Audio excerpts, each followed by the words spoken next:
A lot of USTs, we know a lot of financial institutions, banks, the pension funds there also do. Can they necessarily control what they are doing if they're really concerned about US economic stability? But I also might add one other thing as well, which was sort of alluded to as well in that last conversation, is that if they were to do something like that, they would be very worried about the volatility in the Japanese currency, because theoretically speaking, they could be getting that appreciation of the Japanese currency, but it could create a whole lot of volatility, and it could set off a whole nother unwind as well. All right, great stuff. Thank you, Lin there on what's happening with U.S.-Japan negotiations and with the currency. Now, we're still keeping a very close eye on the latest twists and turns in the global tariff drama, and there have been many, especially the showdown between the world's two largest economies, the U.S. and China. In an online statement, China's Commerce Ministry says it is evaluating the impact of the reciprocal tariffs exemptions on some tech products. Now, Squawk Box caught up with Carson Block from Muddy Waters, the famous short seller. He is worried about how the U.S.-China standoff could pan out. Here's some of what he had to say. Take a look. I've long said that the joke, we used to say in the U.S. that, hey, if we engage with China, China will become more like a Western liberal democracy. It'll be more like the U.S. And really, I think what's happened over time is that the U.S. has become more like China. One of the things that has made China so unpredictable is the fact that, similar to Russia, you have an unchallenged leader who has gotten rid of anybody who would be in the room who would dare to say, you know what, that's not a brilliant idea. Now, you look at the U.S., it kind of appears that we have that same structure, right? I can't sit here and tell you that that's massively different or better than China. And I feel like that makes this a very dangerous world when we have three nuclear-armed powers that are kind of run by people who don't have a lot of checks and balances around them. So, yeah, I'm really concerned. All right, Carson Block there. Let's, for value add, let's bring in Keyu Jin, Associate Professor of Economics at the London School of Economics, LSE, also the author of the new China Playbook, Beyond Socialism and Capitalism, out about a year ago. Keyu, always a pleasure having you on the show, and great to see you. You're in Hangzhou, I see. You were just listening, I'm sure, to that Carson Block soundbite. Do you think, and this is a cheeky question, right, do you think that the leadership in Beijing, having heard things like that, and Carson is not the only one to say it, right? Do you think they're sort of quietly chuckling to themselves, going like, ha ha, it took them long enough, but finally they may be seeing the light? Well, they are treating everything almost as a joke at this point. But, this goes even before Trump, when the likes of Jake Sullivan said, look, we need to do massive state intervention, industrial policies to strengthen our domestic innovation system. Well, that pretty much sounds like the China model as well. Although I don't think it's really the time where they're really laughing or having time to think about the irony in all of this, especially if Washington is trying to suppress China, then it's really doing the wrong thing. It's doing the opposite what it should do. You don't want to put tariffs on low-end manufacturing. You actually want China to be doing that. And instead, you want China to be really comfortable importing American high-tech stuff so that the industry actually stalls. They're doing exactly the opposite. Okay, we've talked several times, and we love having you on the show, and I've watched numerous other interviews you've done with other people, plus long-form you on podcasts as well. And one thing you said recently struck me, and that is that a lot of times you feel like you're pushed into having to defend China. So I want to take a different tack. Given what Carson Block just said, that the U.S. is in many ways turning into a China or doing things the way China does, can you defend what the U.S. is doing right now? Well, I think tariffs is a tricky subject. It's not used to resolve trade deficits, but in some ways it could be used as tools to redirect resources to certain industries that you want to protect. Look, developing countries do it all the time when they want to grow certain industries. In this case, if the U.S. wants to make certain manufacturing that has national security purpose at home, that's understandable. I don't think toys, basic electronics, and apparel is really about national security. But actually, a much better tool is to subsidize domestic innovation.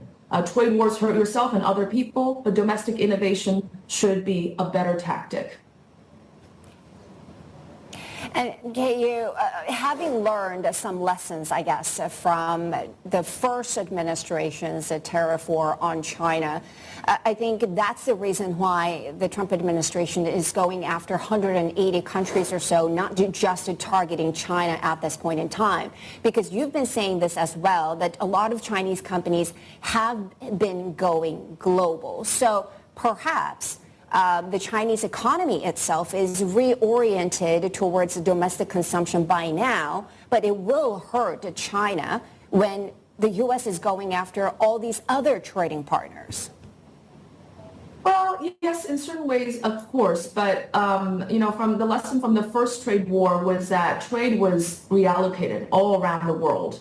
And you can see that China is turning more to Brazil for certain products, but that was the case last time around. And exports increased for everybody. U.S. export share actually declined in the world, but everybody else was using the new platform to export more to each other. Is this efficient? Absolutely not, because it's not based on comparative advantage. There are higher trade costs, but it's not like everyone else is doing nothing while the U.S. exerts this kind of very protectionist agenda. They are seeking new ways, new paths. Look at RCEP, 54 sectors put down to zero tariffs. I mean, these are all some of the compensating measures.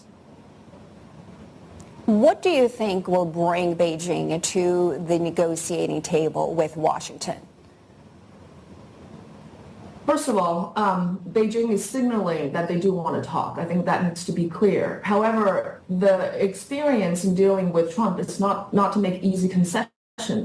I think that, first of all, they think that this is somewhat of a blackmail to have singled out China at this point, and that they have to make the U.S. companies feel it as well. U.S. suppliers feel with tariffs to bring the Americans back to the negotiation table. For example, the first Trump war, agricultural products, soybeans, 25%. That led to a lot of resistance from U.S. agricultural states, and that eventually led to the phase one deal. So they think that more concessions leads to more demand, and at this point they want to do equivalent force measure so that both sides will feel the pain.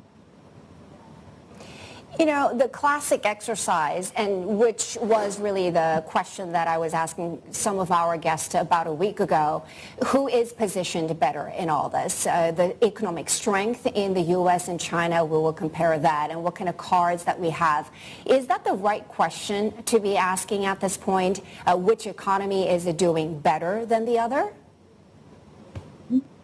Well, we do ask that because I think it is part of the game theory basis to see who would buckle first. But along those lines, I'd just say that China is potentially perhaps weaker economically than it was last time around, but it is technologically much stronger.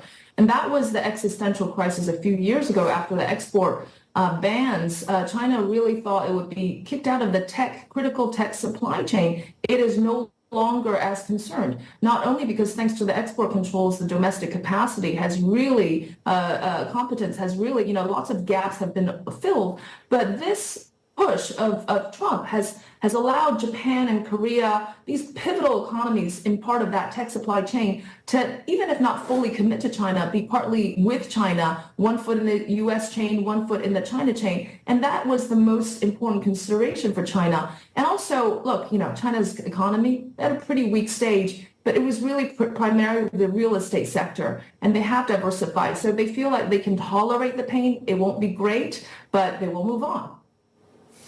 Keyu, do you think that China's response so far, which has been retaliatory, right, including firing back with the tariffs of their own, including restricting exports and supply of critical minerals, do you think that was the right thing for the leadership to do?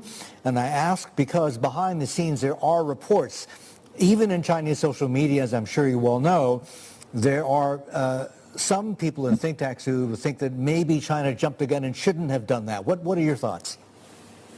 Look, it's very hard at this stage, given the popular sentiment, the emotional aspects of the situation, to not appear to be strong in this case. I also think that it is tactical. It's not just a random, kind of one tit for tat response. They are trying to target exactly where it hurts in the U.S., and that's their bargaining chip, right? When they go on to the negotiation, they have to be in a position of strength. So I don't think it is completely used for popular support and so forth, but also look at the exemptions on both sides. They are selectively doing that and also imposing tariffs to maximize their own benefit or protection. China raises high tariffs on the chips that they want to domestically substitute away, but leaves no tariffs for the ones that they really need. U.S. protect Apple exemptions and so forth. So I think that, they should be, it is a carefully thought process at this point. Okay, future or further policy response from China. Can you talk to us about what you're expecting? We had a guest earlier on this morning telling us that he is expecting authorities to allow the renminbi to depreciate by 10% within the next 6 months from where we are now. That's one thing. Do you see that happening? Or B, do you see them weaponizing their holdings of U.S. Treasuries? Or C, in terms of domestic stimulus, do you expect them to ramp that up? We had data out over the weekend about bank credit, so I guess that is sounds, at least on the surface, positive. Well, depreciation of the RMB is a very tricky thing, right? Because it also symbolizes the weakness or the economic strength and weakness of the Chinese economy. So I think they'll be very reluctant to use that as a tool. And also the downward, the space in which it can adjust is very limited. Although the first time around it did depreciate 10% to offset most of the tariffs, I don't think that's the main strategy. Also, the financial weaponization in the sense of selling treasuries, that's already, of course, happening. It could be potentially a bargaining chip. But most importantly, the eyes have focused domestically. The Trump tariffs have been a compelling force to stimulate aggressively, to subsidize strategically, and to pivot tactically. And look, China's final answer to resolve all this, the deeper answers, longer term answers, you've got to raise domestic demand, because it's no longer going to be just with the U.S., this international tension of excess capacity. It's going to be with everyone else. So they have to boost demand and at the same time think about restraining supply. And Keyu, these tariffs don't really happen in isolation. They are very structural and they are tectonic, perhaps. I mean, what kind of changes do you see, not just to Beijing's response, but what kind of changes could we be seeing in China? Would it be something that it's been working on, perhaps some of the new technologies, future-oriented policies in new technological areas like EUV and quantum? And just to add to that, what would that motivate Beijing to do in terms of labor upskilling, perhaps? Well, the AI Plus program has been all the rage, AI in every single sector possible. There's a huge push for technological innovation. We've heard that repeated as the most important national agenda in recent years. All of this is, this mobilization, domestic mobilization, not only the state, but the private sector. Look, the attitude is also turning very warm towards private sectors and innovation. Why? To offset this external threat. It's all going to be about technology, because technology is finally the most important determinant of what globalization looks like, even though we're going to see a lot of recalibration because of the tariff wars. Some out there were saying that what the U.S. wanted Beijing to do is really just stick to lower margin, basic manufacturing. I wonder, having said that, how does the TikTok deal play a part in all this? Or what does that suggest about the thinking of the Trump administration? And what does this mean, the TikTok deal, for Beijing? I doubt that TikTok is the most important thing that the leadership in China are thinking about now, but it will be used as leverage for negotiation. But what this is all showing is there's a lot of aspects of the U.S. economy that depends on China, and to unravel that is going to be very difficult and very painful. But I would say that given everything that has happened, and not only for China, but for the rest of the world, reducing, and especially for China, reducing exposure to the U.S. in everything possible is underway, and it is imperative. So I think a big bifurcation, at least in the tech space, is going to happen. All right, so relying more on themselves, themselves and self-reliance. I understand, KU. But, Sherry brought up a point, and it is related to the population, to demographics as well. And you've talked about this a lot. You hold a lot of hope for China's new generation, the millennials and even the younger ones, the Gen Z kids, right? Because you keep on saying, look, they are different. Right, they're more worldly. They're I hate to use the word, but they're leaning towards being even hipsters, right? But what I'm trying to figure out is, while all this may be true, and I've seen clear evidence of that as well, also how nationalistic are they, or can they be?